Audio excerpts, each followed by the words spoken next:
Hello student, आज हम कर रहे हैं क्लास 11 का एक इम्पॉर्टेंट टॉपिक प्रक्षेप्य गति। और उसमें हम 3 सवाल सॉल्व कर चुके हैं। एक, प्रक्षेप्य का पथ परवलयाकार होता है। दूसरा, क्षैतिज अधिकतम ऊंचाई कर चुके हैं, उड्डयन काल कर चुके हैं। और अब हम करने वाले हैं कौन सा टॉपिक? क्षैतिज परास करने वाले। तो प्रक्षेप्य क्या होता है, सबसे पहले ये देखते हैं।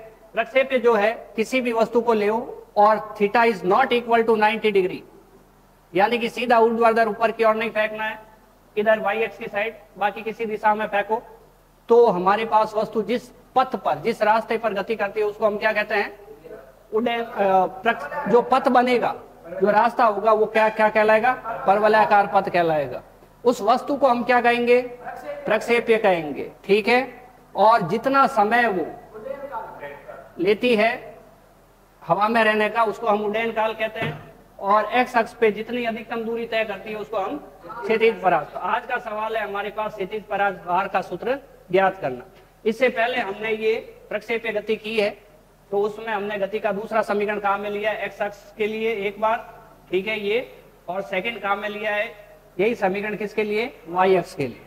और इस तरह से हमने ये समीकरण निकाला। ये जो समीकरण है किसका है? परवलय का समीकरण। इसलिए ये सिद्ध होता है कि प्रक्षेप्य का पथ कैसा होता है? परवलयाकार होता है। नेक्स्ट टॉपिक हमने किया प्रक्षेप्य की अधिकतम ऊंचाई। उसमें हमने पहला समीकरण लिया किसके लिए? वाई अक्ष के लिए। और पहला जो समीकरण लिया वाई अक्ष के लिए, और उसके बाद उससे टी निकाला, टी की वैल्यू आ गई। और हमने गति के दूसरे समीकरण लिया वाई अक्ष के लिए, उसमें टी की वैल्यू पुट कर दी। तो इस तरह से हम सिंप्लीफाई करने पर, सॉल्व करने पर एच का फॉर्मूला आ गया 2 u² sin² theta upon 2g। ठीक है। नेक्स्ट उड्डयन काल किया। उड्डयन काल का कंसेप्ट सीधा सा है, पूरा हवा में रहने का समय अगर कैपिटल टी है, तो अधिकतम ऊंचाई यानी कि यहां तक पहुंचने का समय कितना होगा? उसका आधा हो जाएगा। गति का पहला समीकरण लेना है, ठीक है, वाई एक्स के लिए लगाना है, और उससे टी की वैल्यू आ जाएगी ये। अब टी बराबर t/2 होता है, ये 2 मल्टीप्लाई हो गया इधर, और टी का मान रख दिया u sin theta upon g, तो फॉर्मूला बन गया 2u sin थीटा अपॉन जी। अगर हमें क्षैतिज दिशा में अधिकतम दूरी पर भेजना है, इसको ज्यादा से ज्यादा दूरी पर भेजना है, तो थीटा इज इक्वल टू, बोलो कितना ले? मैं अगर थीटा बराबर 90 डिग्री लेंगे, थीटा बराबर 90 लेंगे, तो क्या होगा?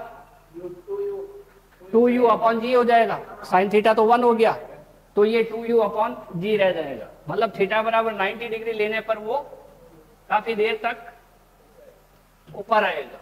टाइम ज्यादा लगेगा, मतलब टाइम ऑफ लाइफ बढ़ जाएगा। जरूरत नहीं है इसकी। आज का टॉपिक है हमारे पास क्या है? क्षैतिज परास ज्ञात करना। क्षैतिज परास में डायग्राम तो सारे टॉपिक में वही बनेगा जो शुरू में बना हुआ है। और क्षैतिज परास का डायग्राम ये इस टाइप से ले लेते हैं हम कि ये एक्स अक्ष है और ये वाई अक्ष है, और ये इस टाइप से ये गति करता है। तो ये जो दूरी है यहां से लेकर यहां तक की आर, उसको हम क्या कहते हैं? क्षैतिज परास कहते हैं।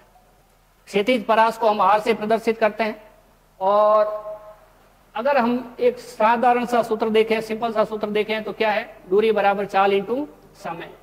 चाल इंटू समय, और समय हम यहां निकाल चुके, उड्डयन काल हम निकाल चुके। तो देखते हैं तो क्या लिखें? दूरी बराबर चाल इंटू समय। चाल इंटू समय, बोलो दूरी कितनी है? क्षैतिज परास के बाद चाल कितनी है? u x है, y है, x है, क्योंकि x अक्ष की दिशा में। भाई परास किधर आएगी? x अक्ष। इधर हमने निकाला था, देखो u था, इधर u cos थीटा और इधर u sin थीटा। पीछे डायग्राम अच्छा बना हुआ है, इसको u y कहते हैं, और ये है u x। ठीक है ना? तो u x और इंटू समय क्या? कैपिटल टी, है ना? यहां से यहां तक पूरा पहुंचने में टाइम कितना लगेगा? कैपिटल टी के बराबर। तो हम यहां लिखेंगे कैपिटल टी। तो आर बराबर u बोलो u cos theta into T बोलो 2u sin थीटा अपॉन जी, बराबर है 2u sin theta upon g. तो 2u sin थीटा अपॉन जी। अगर एग्जाम में ये सवाल आता है तो उड्डयन काल का भी डेरिवेशन करना चाहिए, उसी से तो टी आया है। सही है क्या? तो चलो बोलो आर बराबर क्या होगा? 2u square sine theta cos theta upon जी।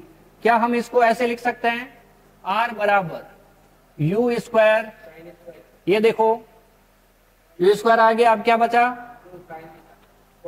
2 साइन थीटा कॉस थीटा, सही है। ये फॉर्मूला पूरा लिख दिया।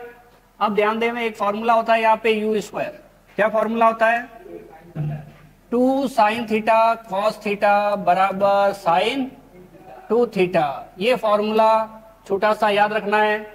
और उसके बाद बोलो यहाँ क्या लिखे, साइन 2 थीटा अपॉन जी। ये फॉर्मूला आ गया किसके लिए, क्षैतिज परास के लिए। एग्जाम में आता है तो पहले उडैन काल का फॉर्मूला निकालेंगे, उसके बाद ये काम करेंगे, ठीक है। तो बोलो अधिकतम क्षैतिज परास के लिए बोलो क्या करना चाहिए, थीटा इज इक्वल टू कितना रहना चाहिए। पहली बात तो 2 थीटा जो है वो 90 डिग्री रहना चाहिए, लिख देते हैं ऐसे ही 2 थीटा इक्वल टू 90 डिग्री रहना चाहिए, तभी साइन थीटा का मान 1 होगा। और साइन थीटा का जो वैल्यू 1 है वो मैक्सिमम है, अधिकतम है। तो हम यहाँ पे ये रख देते हैं, तो थीटा बराबर क्या आ जाएगा, क्या 45 डिग्री आएगा क्या। जब 45 डिग्री यहाँ पे रखेंगे तो क्या होगा, तो r इज इक्वल टू हमारे पास बचेगा u square sine 2 into 45 upon g. बोलो क्या आएगा, u square sine 90 upon g. तो r इज इक्वल टू क्या रहेगा, यू स्क्वायर अपॉन जी। ये r मैक्सिमम है, मैक्सिमम का मतलब अधिकतम मान। अगर आपको अधिकतम मान, ठीक है, तो हम यहाँ पे जब 45 लिख दिया है तो हम सब जगह मैक्सिमम लगा सकते हैं। तो अगर ये सवाल पूछा जाए कि प्रक्षेप्य को आपको ज्यादा से ज्यादा क्षैतिज दूरी तक फेंकना है, हम ज्यादा से ज्यादा दूर फेंकना चाहते हैं, तो कितना एंगल पे फेंकना चाहिए, 45 डिग्री पर, सही है। अगर किसी प्रक्षेप्य को ज्यादा से ज्यादा दूरी पर फेंकना है, क्षैतिज परास ज्यादा होनी चाहिए, तो कोण कितना होना चाहिए, 45 डिग्री। और हम कह रहे हैं कि ज्यादा से ज्यादा ऊंचा फेंकना है, उड्डयन काल अधिक रहना चाहिए, तो वहां पे थीटा 90 डिग्री रहना चाहिए, सही है।